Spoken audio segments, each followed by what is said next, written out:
Ireland and the European balance. The spring and summer of 1914 were marked in Europe by an exceptional tranquillity. Ever since Agadir, the policy of Germany towards Great Britain had not only been correct, but considerate. All through the tangle of the Balkan conferences, British and German diplomacy laboured in harmony. The long distrust which had grown up in the Foreign Office, though not removed, was sensibly modified. Some at least of those who were accustomed to utter warnings began to feel the need of revising their judgment. The personalities who expressed the foreign policy of Germany seemed for the first time to be men to whom we could talk with, and whom common action was possible. Calm before the storm. The peaceful solution of the Balkan difficulties afforded justification for the feeling of confidence. For months we had negotiated upon the most delicate questions on the brink of local rupture, and no rupture had come. There had been a score of opportunities had any power wished to make war. Germany seemed with us to be set on peace. Although abroad the increase of armaments was proceeding with constant acceleration, although the 50 million capital tax had been levied in Germany, and that alarm bells were ringing for those who had ears to hear, a distinct feeling of optimism passed over the mind of the British government and the Houses of Commons. There seemed also to be a prospect that the personal goodwill and mutual respect which had grown up between the principal people on both sides might play a useful part in the future. And some there were who looked forward to a wider combination in which Great Britain and Germany, without prejudice to their respective friendships or alliances, might together bring the two opposing European systems into harmony and give to all the anxious nations solid assurances of safety and fair play.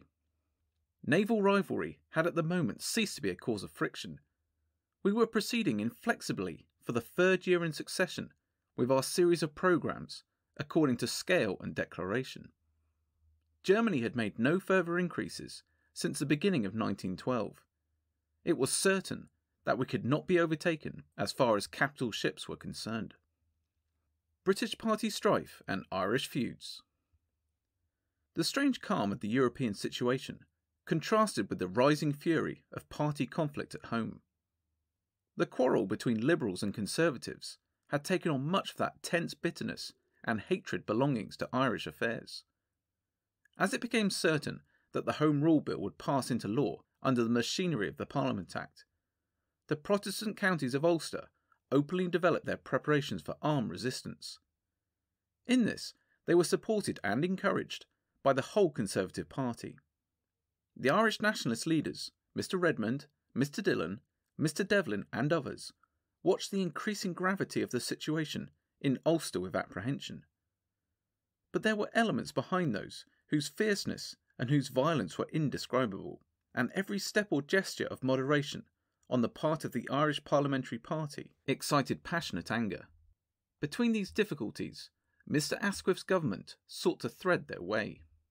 From the earliest discussions on the Home Rule Bill in 1909, the Chancellor of the Exchequer and I had always advocated the exclusion of Ulster on a basis of county option or some similar process. We had been met by the baffling argument that such a concession might well be made as the final means of securing a settlement, but would be fruitless till then. The time had now arrived when the Home Rule issue had reached its supreme climax, and the Cabinet was generally agreed that we could not go further without providing effectually for the exclusion of Ulster. In March, therefore, the Irish leaders were informed that the government had so resolved. They resisted vehemently. They had it in their power at any time to turn out the government, and they would have been powerfully reinforced from within the Liberal Party itself. There is no doubt that the Irish leaders feared, and even expected, that any weakening of the bill would lead to its and their repudiation by the Irish people. Confronted, however, with the undoubted fact that the government would not shrink from being defeated and broken up on the point they yielded, amendments were framed which secured to any Ulster county the right to vote itself out of the Home Rule Bill until after 2 successive general elections had taken place in the United Kingdom. There could be no greater practical safeguard than this. It preserved the principle of Irish unity, but it made certain that unity could never be achieved except by the free consent of the Protestant North after seeing a Dublin Parliament actually on trial for a period of at least 5 years. These proposals were no sooner announced to Parliament than they were rejected by the Conservative opposition. We, however, embodied them in the text of the bill and compelled the Irish party to vote for their inclusion. We now felt that we could go forward with a clear conscience and enforce the law against all who challenged it. My own personal view had always been that I would never coerce Ulster to make her come under a Dublin Parliament, but I would do all that was necessary to prevent her stopping the rest of Ireland having the Parliament they desired. I believe this was sound and right, and in support of it, I was certainly prepared to maintain the authority of Crown and Parliament under the Constitution by whatever means were necessary. I spoke in this sense at Bradford on the 14th of March. Faction. It is greatly to be hoped that British political leaders will never again allow themselves to be goaded and spurred and driven by each other or by their followers into the excesses of partisanship which on both sides disgraced the year 1914, and which were themselves only the culmination of a long succession of biddings and counterbiddings for mastery. No one who has not been involved in such contentions can understand the intensity of the pressures to which public men are subjected, or the way in which every motive in their nature, good, bad and indifferent, is marshalled in the direction of further effort to secure victory.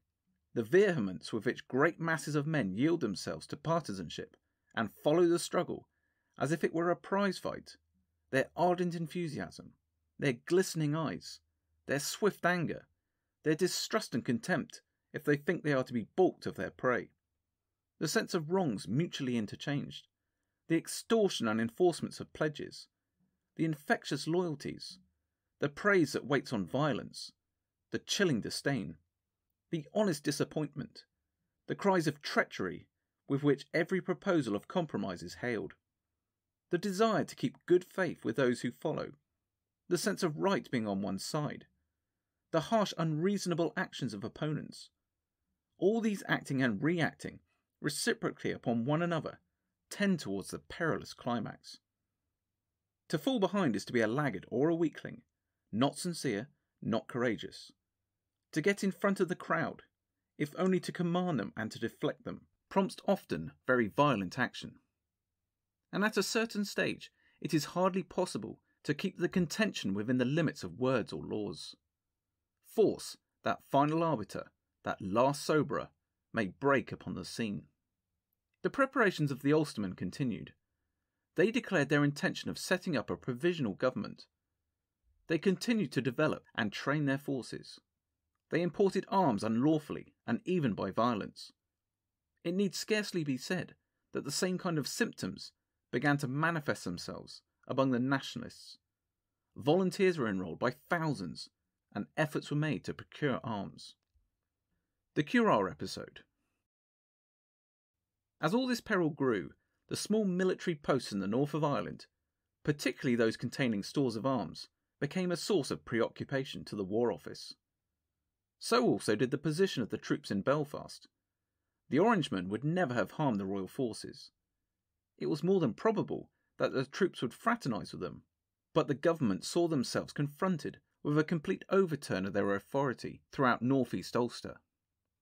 In these circumstances, military and naval precautions were indispensable. On the 14th of March, it was determined to protect the military stores at Carrickfergus and certain other places by small reinforcements, and as it was expected that the Great Northern Railway of Ireland would refuse to carry the troops, preparations were made to send them by sea.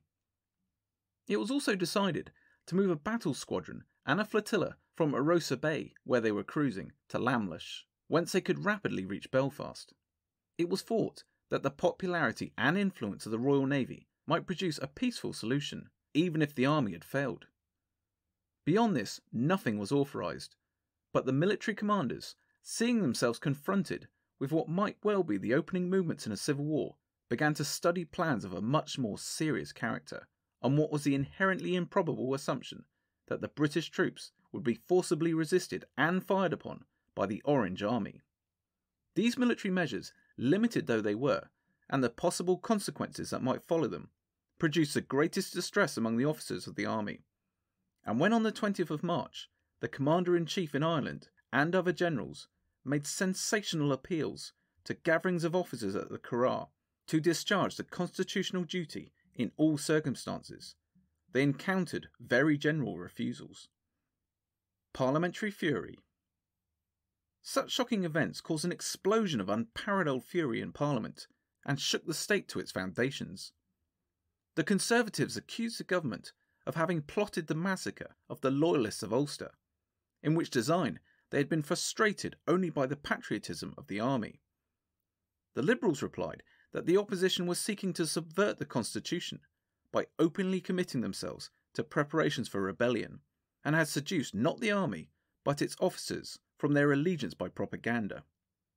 We cannot read the debates that continued at intervals through April, May and June without wondering that our parliamentary institutions were strong enough to survive the passions by which they were convulsed. Was it astonishing that German agents reported, and German statesmen believed, that England was paralysed by faction and drifting into civil war, and need not be taken into account as a factor in the European situation? How could they discern or measure the deep unspoken understandings which lay far beneath the froth and foam and fury of the storm? During the whole of May and June, the party warfare proceeded in its most strident form. But underneath the surface, negotiations for a settlement between the two great parties were steadily persisted in. These eventuated on the 20th of July in a summons by the King to the leaders of the Conservative, Liberal and Irish parties to meet in conference at Buckingham Palace. Visits of the British squadron to Kiel and Kronstadt. At the end of June, the simultaneous British naval visits to Kronstadt and Kiel took place. For the first time for several years, some of the finest ships of the British and German navies lay at their moorings at Kiel, side by side, surrounded by liners, yachts, and pleasure craft of every kind. Undue curiosity in technical matters were banned by mutual agreement. There were races, there were banquets, there were speeches. There was sunshine, there was the Emperor. Officers and men fraternised and entertained each other afloat and ashore.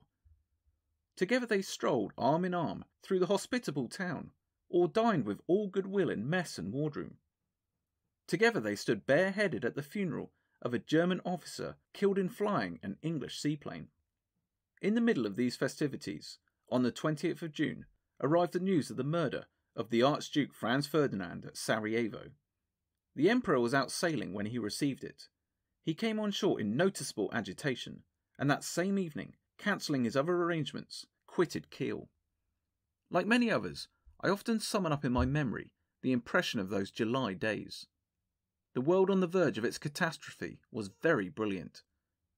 Nations and empires crowned with princes and potentates rose majestically on every side, lapped in the accumulated treasures of the long peace. All were fitted and fastened, it seemed securely, into an immense cantilever. The two mighty European systems faced each other glittering and clanking in their panoply with a tranquil gaze. A polite, discreet, pacific, and on the whole sincere diplomacy spread its web of connections over both. A sentence in a dispatch, an observation by an ambassador, a cryptic phrase in a parliament seemed sufficient to adjust from day to day the balance of the prodigious struggle. Words counted, and even whispers. A nod could be made to tell. Were we after all to achieve world security and universal peace by a marvellous system of combinations in equipoise, and of armaments in equation, of checks and counter-checks, on violent action, ever more complex and more delicate? Would Europe, thus marshalled, thus grouped, thus related, unite into one universal and glorious organism, capable of receiving and enjoying, in undreamed-of abundance, the bounty which nature and science stood hand in hand to give? The old world in its sunset was fair to see, but there was a strange temper in the air. Unsatisfied by material prosperity, the nations turned restlessly towards strife, internal or external. National passions, unduly exalted in the decline of religion, burned beneath the surface of nearly every land with fierce, if shrouded, fires. Almost one might think the whole world wished to suffer. Certainly, men were everywhere eager to dare. On all sides, the military preparations, precautions and counter-precautions had reached their height. France had her 3 years military service. Russia her growing strategic railways. The ancient empire of the Habsburgs, newly smitten by the bombs of Sarajevo, was a prey to intolerable racial stresses and profound processes of decay. Italy faced Turkey. Turkey confronted Greece. Greece, Serbia and Romania stood against Bulgaria. Britain was rent by faction and seemed almost negligible. America was 3,000 miles away. Germany, her 50 million capital tax expended on munitions, her army increases completed. The Kiel Canal, opened for dreadnought battleships that very month, looked fixedly upon the scene, and her gaze became suddenly a glare. Origin of the test mobilisation. In the autumn of 1913, when I was revolving the next year's Admiralty policy in the light of the coming estimates, I had sent the First Sea Lord a minute advising that for the purposes of economy we should omit the grand manoeuvres in the year 1914-15 and substitute a mobilisation of the Third Fleet. The entire Royal Fleet Reserve and all the reserve officers were to be mobilised and trained together for a week or 10 days on Third Fleet ships and carrying the exact complements they would have in war, thereby subjecting the entire mobilisation system to a real test. This was to be followed later in the year by a mobilisation of the entire Royal Naval Volunteer Reserve on First Fleet ships for a week, additional to the regular complements. Prince Louis agreed. The necessary measures were taken, and the project was mentioned to Parliament on the 18th of March, 1914. In pursuance of these orders, and without connection of any kind with the European situation, the test mobilisation began on the 15th of July. Although there was no legal authority to compel the reservists to come up, the response was general, upwards of 20,000 men presenting themselves at the naval depots. The whole of our mobilisation arrangements were thus subjected, for the first time in naval history, to a practical test and thorough overhaul. The Great Review. Officers specially detached from the Admiralty watched the process of mobilisation at every port in order that every defect, shortage or hitch in the system might be reported and remedied. Prince Louis and I personally inspected the process at Chatham. All the reservists drew their kit and proceeded to the assigned ships. All the Third Fleet ships coaled and raised steam and sailed for the general concentration at Spithead. Here, on the 17th of July and the 18th, were held the Grand Review of the Navy. It constituted incomparably the greatest assemblage of naval power ever witnessed in the history of the world. The King himself was present and inspected ships of every class. On the morning of the 19th, the whole fleet put to sea for exercises of various kinds. It took more than 6 hours for this armada, every ship decked with flags and crowded with blue jackets and marines to pass, with bands playing, and at 15 knots before the royal yacht, while overhead the naval seaplanes and aeroplanes circled continuously. Yet it is probable that the uppermost thought in the minds both of the sovereign and those of his ministers there present was not the imposing spectacle of British majesty and might defiling before their eyes, not the oppressive and even sultry atmosphere of continental politics, but the haggard, squalid, tragic Irish quarrel which threatened to divide the British nation into two hostile camps. One after another, the ships melted out of sight beyond the Nab. They were going on a longer voyage than any of us could know.